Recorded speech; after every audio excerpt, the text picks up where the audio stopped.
They won't tell you this at your regular doctor's visit, but let me be blunt. If you've stopped masturbating in your later years, your body might already be breaking down, and you probably don't even know it. No, this isn't some taboo topic or locker room nonsense. This is real, clinical, physiological truth. And the consequences of ignoring this truth can be devastating, not just to your sexual health, but to your brain, your heart, your sleep, your immune system, and even your sense of self. My name is Dr. Sophia Jane. I'm a urologist and men's health specialist with over 20 years of experience working with aging patients across the country. I've spent my career studying how the body changes as we grow older, especially when it comes to intimacy, hormones, and long-term vitality. And one of the biggest silent threats I've seen is this: too many older adults abandon their sexual health. And with it, they give up a major key to their overall well-being.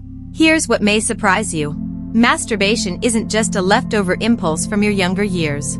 It's actually one of the most powerful tools your aging body still has to regulate hormones, boost brain power, protect your prostate, and even fight off depression. And if you've stopped, or never started, the price you're paying might be far higher than you think. In the next few moments, I'm going to walk you through exactly what happens inside your body when you stop masturbating in old age. And what I share may completely change how you look at your health and yourself from this moment forward. Before we get started, if you care about staying sharp, healthy, and independent as you age, go ahead and subscribe, and turn on the bell so you never miss important advice tailored just for you. And if this message resonates with you, type 1 in the comments. If not, type 0. Your feedback helps me create content that truly supports your health and well-being. Now, let's begin with the first and perhaps most overlooked consequence of not masturbating in old age: what it quietly does to your prostate and urinary health. 1. Decreased prostate health and urinary function. When I first began practicing urology over 3 decades ago, I didn't expect so many of my patients to open up about something so private, yet so critical to their health: the quiet disappearance of sexual habits in their later years. One man, I remember clearly, sat across from me and said, "Doc, I just figured I didn't need that part of life anymore." He was in his early 70s, fit, sharp, but he'd been waking up 4 or 5 times a night just to use the bathroom, and he couldn't understand why.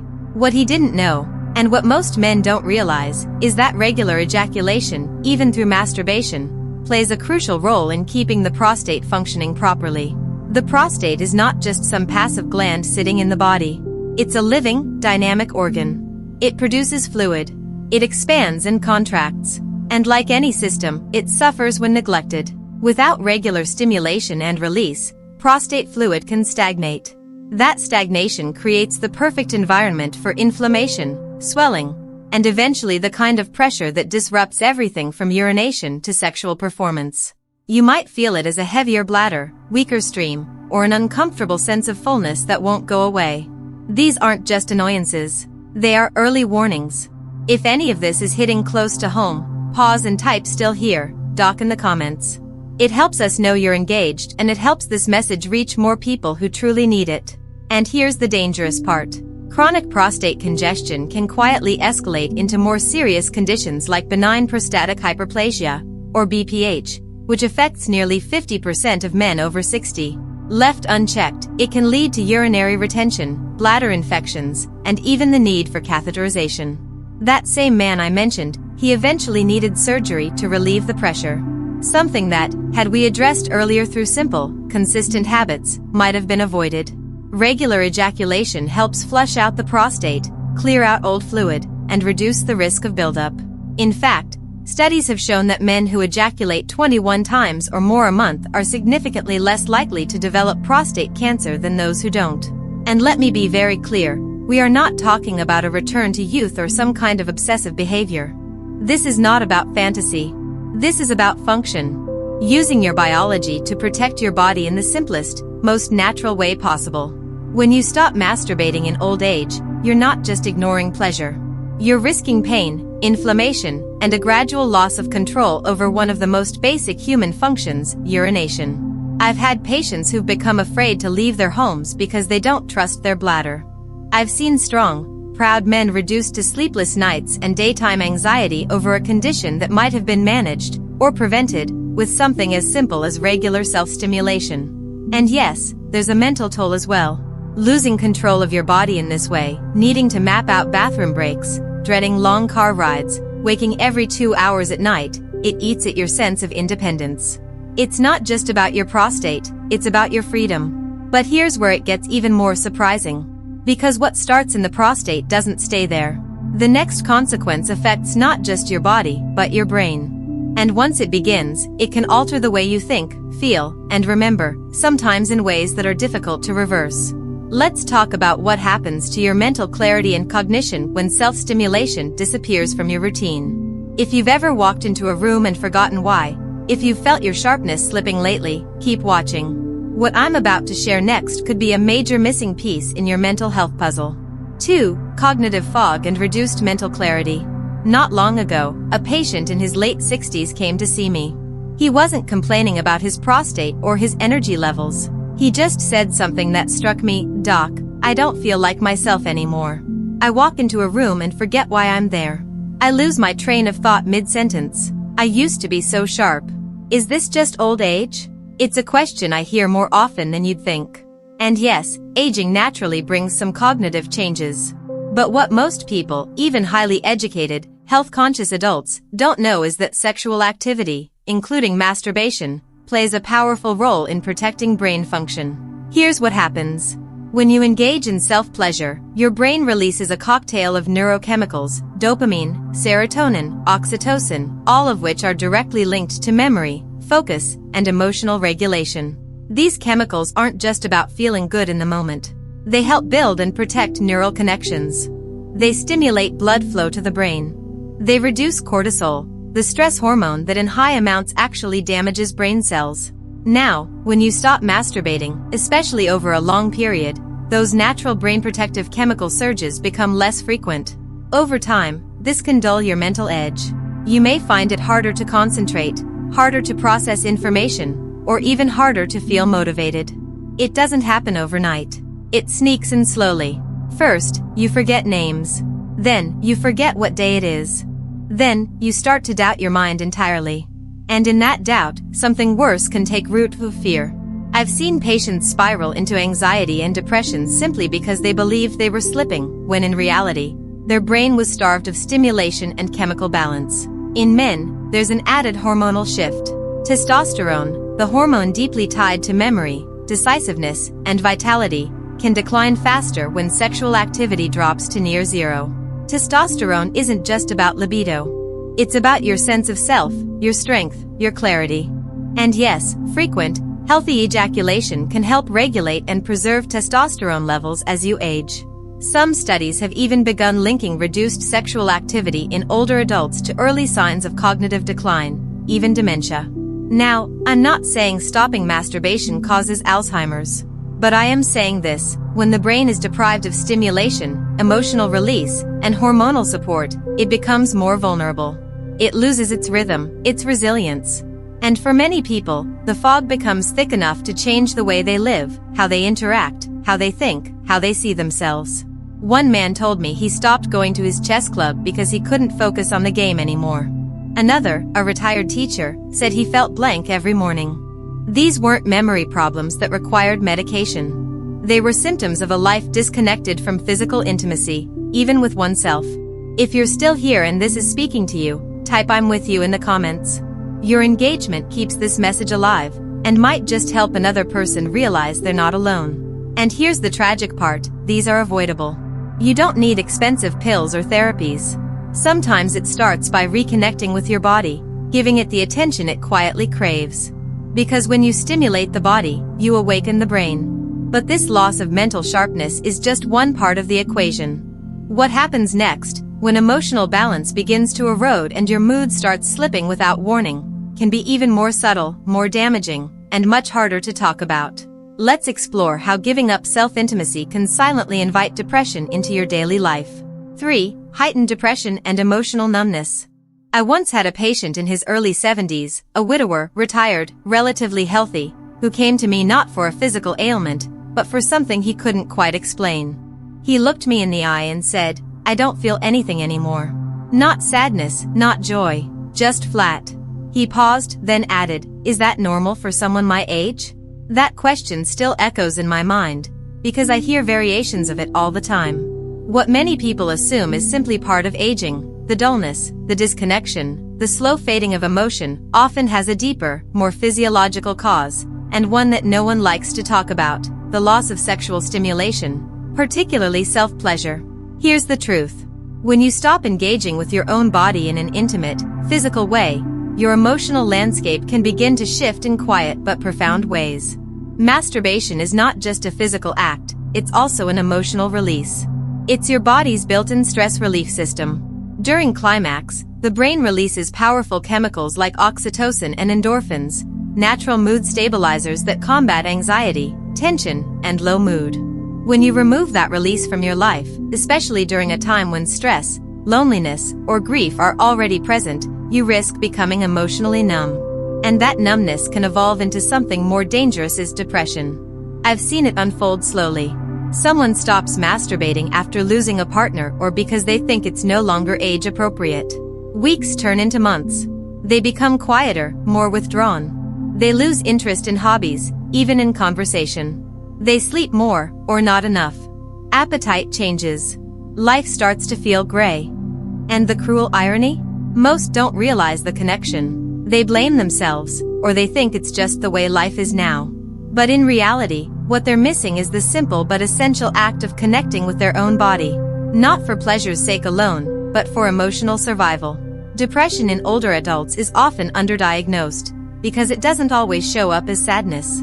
Sometimes it shows up as fatigue, irritability, detachment, or the absence of motivation, the absence of desire. And while medication and therapy are important tools, I can't tell you how many patients I've helped simply by encouraging them to reclaim physical self-intimacy. One man told me he felt alive again after beginning to touch himself regularly for the first time in years. He said it didn't just lift his mood, it reminded him that he was still a human being, not just a body waiting to shut down. That small act gave him back a piece of himself he thought was gone forever. And this is what I want you to understand. Masturbation in later life isn't about fantasy, lust, or shame. It's about keeping your emotional system healthy. It's about giving your body a reason to feel, to release, to remember what it means to be present. Because when you lose that connection, you're not just risking sadness. You're risking isolation, emotional atrophy, and in some cases, the very will to engage with life. If you've ever felt disconnected, numb, or like a stranger in your own skin, type "I want to feel again" in the comments. There's no shame in reclaiming this part of your humanity. But the emotional consequences aren't the only ones. As the nights grow longer and your sleep becomes more broken, another hidden cost begins to rise. One that can affect your memory, your immune system, and your risk for serious disease. Let's talk next about how the absence of sexual release might be stealing the deep, healing sleep your body desperately needs. 4. Poorer sleep quality. I remember a man in his late 60s who came to me after months of poor sleep. He looked worn out, pale, frustrated. "Doc," he said, "I fall asleep, but I wake up at 2 a.m. like I've been shot out of a cannon. Then I just lie there staring at the ceiling, waiting for morning." We ran tests. His labs were clean. No apnea. No major red flags. But when I gently asked him about his intimate life, he looked away. "That part of me," he muttered, "is over." But that part of him, the part he thought had expired, was possibly the very key to what his body was crying out for: restorative, uninterrupted sleep. Sleep isn't just about closing your eyes and lying still. It's a complex hormonal process. And one of the most effective natural triggers for deep sleep is something most people forget after a certain age: orgasm. Discomfort when standing or walking. But here's the part that's often ignored: regular sexual stimulation, including masturbation, plays a major role in keeping those muscles active and engaged. You see, during arousal and orgasm, the pelvic floor contracts rhythmically. That contraction is a workout, not for vanity, but for function. It improves blood flow to the lower body, strengthens the internal support system, and keeps the nerves and muscles communicating effectively. It's not about performance. It's about preservation. When you stop masturbating regularly, those muscles don't just go quiet, they begin to atrophy. Blood flow slows down. Tissue becomes less elastic. Nerve response fades. And eventually, you may find yourself struggling with symptoms you never expected. Frequent urges to urinate. slight dribbling after using the bathroom, difficulty holding gas, or even pain during movement. For men, this can mean a dramatic drop in sexual function. For women, it can lead to dryness, tension, and discomfort that discourages all intimacy. I've seen once independent adults begin avoiding social outings simply because they don't trust their bladder. I've seen others become embarrassed about sudden leaks when coughing or sneezing, not knowing that this all traces back to something they've neglected for years: circulation and muscle activity in the pelvic region. And here's something I need to say clearly: ignoring this area isn't just inconvenient. It can lead to falls, incontinence, and a loss of dignity that no one deserves. You might start relying on pads, special undergarments, or bathroom proximity planning, all because the base of your body isn't getting the stimulation and support it needs. And the longer it goes on, the harder it becomes to reverse. What breaks my heart is how many people suffer in silence. They don't talk about it. They feel ashamed, confused, or assume it's just part of growing older. But I can't stress this enough: your body still wants to function, even at 70, 80, or beyond. And one of the most effective natural ways to support it, without medication or equipment, is through safe, regular, intimate stimulation. When you reclaim that connection, you're not just activating pleasure. You're restoring strength. You're sending blood where it's needed most. You're waking up nerves, keeping tissues alive, and reminding your lower body that it still matters. But as physical as this consequence is, the next one goes even deeper, inside your immune system, your cellular defenses, and your body's ability to protect you from illness. Because what happens inside your bloodstream after orgasm might just be one of the most important, and most overlooked, health advantages of all. Let's talk about how sexual inactivity could be quietly weakening your immunity. 6. Lower immune function. A few winters ago, one of my longtime patients, a man in his late 60s who'd always been relatively healthy, came in looking drained. He'd been sick 3 times that season, with lingering colds and low-grade infections. I used to bounce back in a day or two, he told me. Now, every little bug knocks me out for weeks. When we ruled out the usual suspects, diet, sleep, medication, I gently asked about another area of his life. Have you been sexually active at all, even alone? He smiled uncomfortably, then shook his head. Nah. Not for a long time. That part of me is just retired. What he didn't realize, and what most people don't, is that sexual activity, including masturbation, has a direct impact on the immune system. That's not a metaphor. It's biology. During sexual arousal, and especially orgasm, your body produces a surge of biochemicals. Not just dopamine and oxytocin, which make you feel good, but actual immune-enhancing agents. Immunoglobulin A, or IgA for example, rises significantly. This is a key antibody that helps defend your body against viruses, bacteria, and infections, especially in the respiratory and digestive systems. Endorphins are also released, reducing inflammation and supporting healing. Now, imagine going without that boost, not just for a week, but for months or even years. Your body starts to lose one of its easiest, most natural defenses. In a time of life when your immune system is already slowing down, taking away this mechanism is like pulling the batteries out of your smoke detector. You might not notice it at first, but when trouble hits, your body won't respond like it used to. I've seen this play out in real time. Patients who've shut down their intimate lives often find themselves getting sick more frequently, recovering more slowly, or experiencing flare-ups of chronic inflammation. And while they may not connect the dots, their body is sending a clear signal: something's missing. And it's not just about fighting off the flu. The immune system is deeply tied to long-term disease prevention, cancer surveillance, cardiovascular protection, even wound healing. Regular sexual release helps maintain hormonal balance, reduce stress hormones like cortisol, and increase circulation, all of which are crucial for maintaining immunity.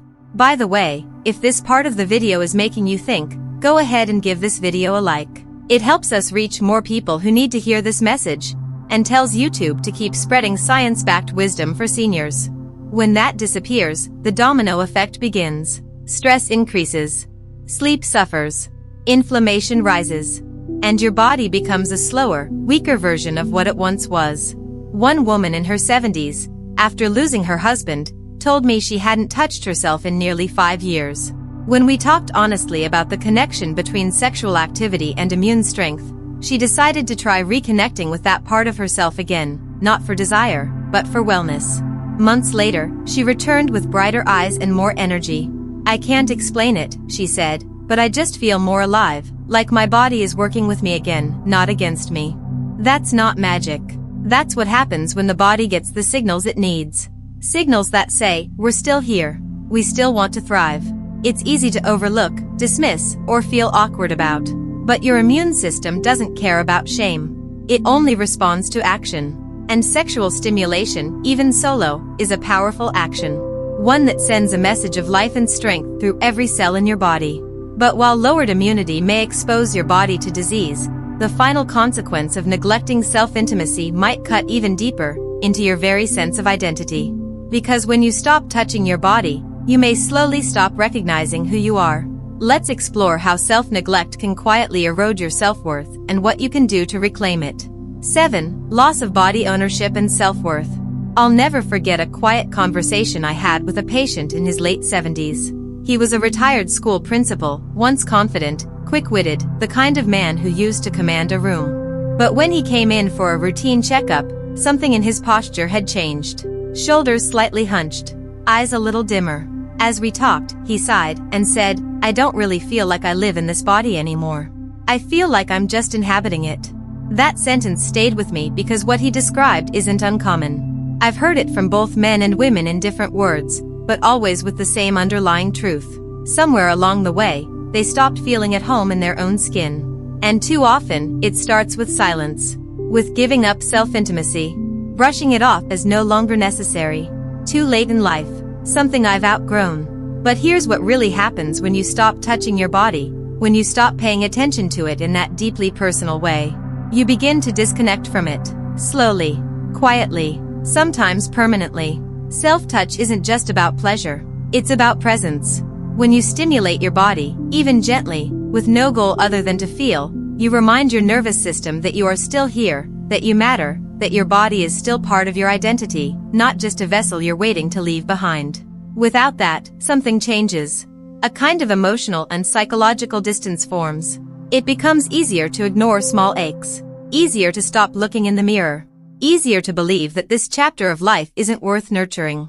And that is the most dangerous loss of all, the loss of your own sense of worth. I've seen this disconnection lead to emotional numbness, shame about aging, a withdrawal from physical affection, even a loss of motivation for basic self-care. People stop exercising, eating well, dressing with intention. Why bother, they think, when this body no longer feels like it belongs to me? One woman told me she hadn't touched herself since menopause. "I just stopped feeling like a woman," she said. "And the less I touched myself, the more I disappeared." That word, disappeared, hit hard. Because that's exactly what happens for many older adults who stop engaging with their physical selves. They don't just lose pleasure. They lose identity, visibility, a sense of aliveness. And here's the part one need you to hear. It doesn't have to be this way. Reclaiming your body through self-touch isn't about being sexual the way you were at 20. It's about honoring the life still present in you. It's about saying, I'm still here. I still feel. I still deserve to be seen, even by myself. When you reconnect with your body, even in the privacy of your own home, you begin to reverse that quiet eraser. You remind yourself that aging is not vanishing, that your worth didn't expire with your youth. You come home to yourself again. And that, perhaps, is the most healing act of all. And now, as we come to the end of this journey, let's tie it all together.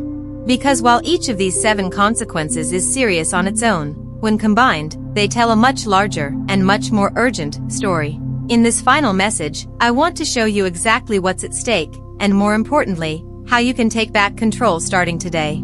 Looking back over the years I've spent caring for aging patients, what strikes me most is not just the medical challenges they face, but the quiet, invisible losses they carry. Losses that don't show up in lab results or scans. A man who used to feel confident now avoids mirrors. A woman who once radiated joy says she hasn't felt anything in her body for years. And more often than not, they've been told this is simply what getting older looks like. But I don't believe that, not for a second. And if you've come with me this far, I don't think you do either. Because here's the truth. The moment you stop caring for your sexual self, the moment you abandon that part of your body and identity, a chain of quiet consequences begins. We've talked about them one by one. How prostate and urinary health can decline when regular release is taken away. How the brain grows foggy and less sharp when it's starved of stimulation. How the absence of physical intimacy can invite depression, dull sleep, weaken circulation, and even compromise your immune system. And perhaps most painful of all, how giving up that private, personal connection with your own body can slowly chip away at your sense of worth, until you feel like a stranger to yourself. These are not small things.